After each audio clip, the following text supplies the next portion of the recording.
During the ADELE LTTA that Public Libraries 2030 organized in Brussels on August 29th to September 3rd, 2023, we had a presentation of the EU Digital Education Action Plan by Nair Correa Martinez from DG Education and Culture from the European Commission.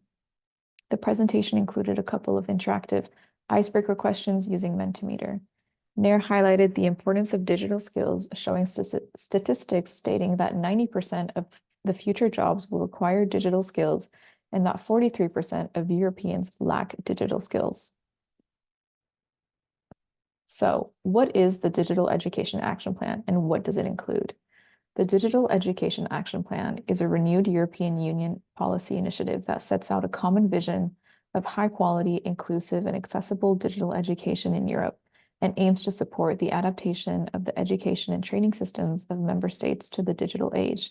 The action plan, adopted on September 30th, 2020, is a call for greater cooperation at European level on digital education to address the challenges and opportunities of the COVID-19 pandemic and to present opportunities for the education and training community, such as teachers, students, but also policymakers, academia, and researchers on national, EU, and international level.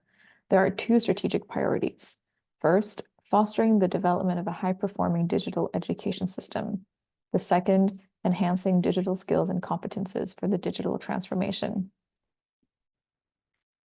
Under Priority 1, fostering the development of a high-performing digital education system, the action plan foresees 6 actions: structured dialogue with member states on digital education and skills, Council recommendation on blended learning approaches for high-quality and inclusive primary and secondary education, European digital education content framework, connectivity and digital equipment for education, digital transformation plans for education and training institutions, artificial intelligence and data usage in education and training.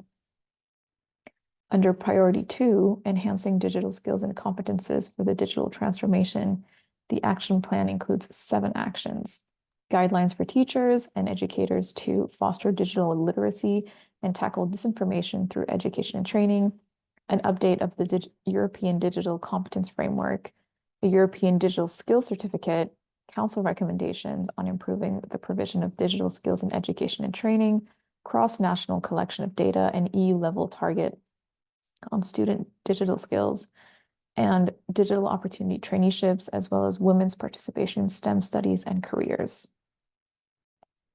Now, under Priority 1, the European Commission adopted a Council recommendation on enabling factors for digital education on April 18th, 2023. The objective of this is to articulate the vision for universal access to inclusive and high-quality education and training for all. The scope addresses formal education and training, focusing on investment, capacity building, and successful use of digital technologies to enhance teaching and learning. Under Priority 2, the European Commission adopted a second Council recommendation on improving the provision of digital skills in education, also on April 18th, 2023. The objective of this is to support member states in facing common challenges related to the level of digital skills of the population and the ability of their education and training systems to support their provision. The scope is basic, advanced, and specialized digital skills, and includes 3 interdependent areas of provision of skills: teachers, competences, curriculum, and assessment.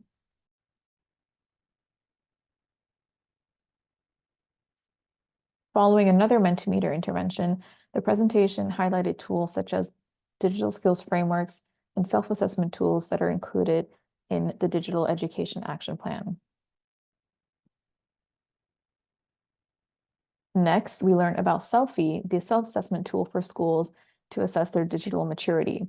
The Selfie tool was developed by the European Commission and is the basis of the ADELE tool.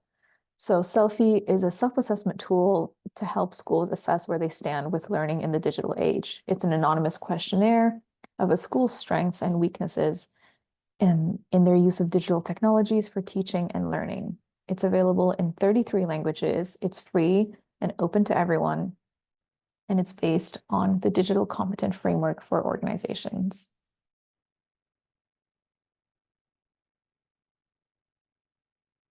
In a nutshell, Selfie takes a snapshot of the school's use of digital technology. It's online and anonymous. Local authorities can benefit from European resources and programs to educate citizens on crucial matters such as disinformation and artificial intelligence.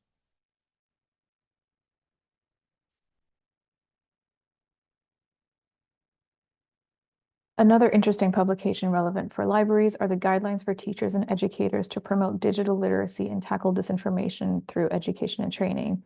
The objective of this is to strengthen the role of education and training in developing digital literacy and skills related to tackling disinformation among young people.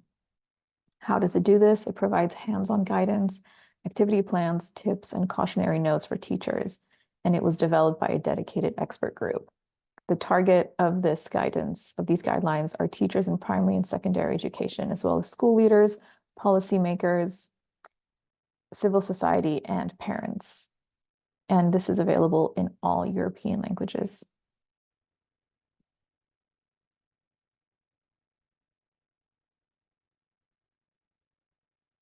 So when planning an effective digital strategy for a town or school, different elements should be considered.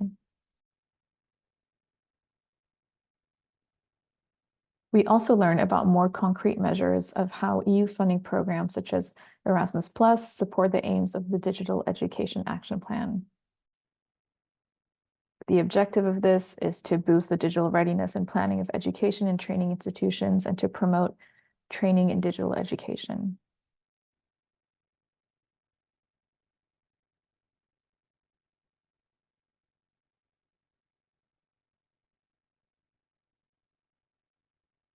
So forward-looking projects aim to identify, develop, test, and or assess innovative policy approaches that have the potential to become mainstream, thus improving education and training systems.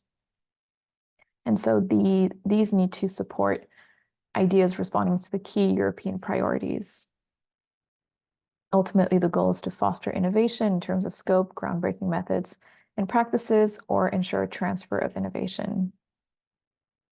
And these policy experimentations aim to support transnational cooperation to implement innovative policy led by high-level public authorities.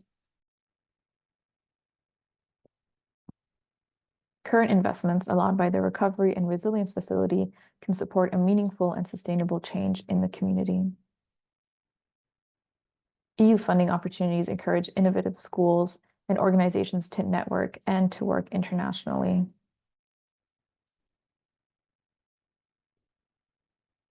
Another initiative of the Digital Education Action Plan is the European Digital Education Hub. The objective of the hub is to improve cooperation on digital education at the EU level and promote cross-sectoral cooperation and new models for the seamless exchange of digital learning content addressing issues such as interoperability, quality assurance, and environmental sustainability. How does it do this? It sets up and develops a community of practice for cooperation to support cross-sector collaboration and the agile development of policy. It has also set up a network of national advisory services to stimulate dialogue between the private and public sectors, and it collects best practices through the work of the new Support Advanced Learning and Training Opportunities Resource Center for Digital Education. To close, NAIR presented a couple of other relevant opportunities offered by the European Commission, such as Code Week, which takes place between the 7th and 22nd of October across Europe.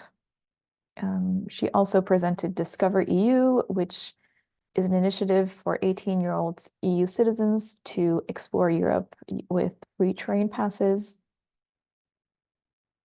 She also spoke about the European Solidarity Corps and the Blue Book traineeship programs, diving into the details of the program.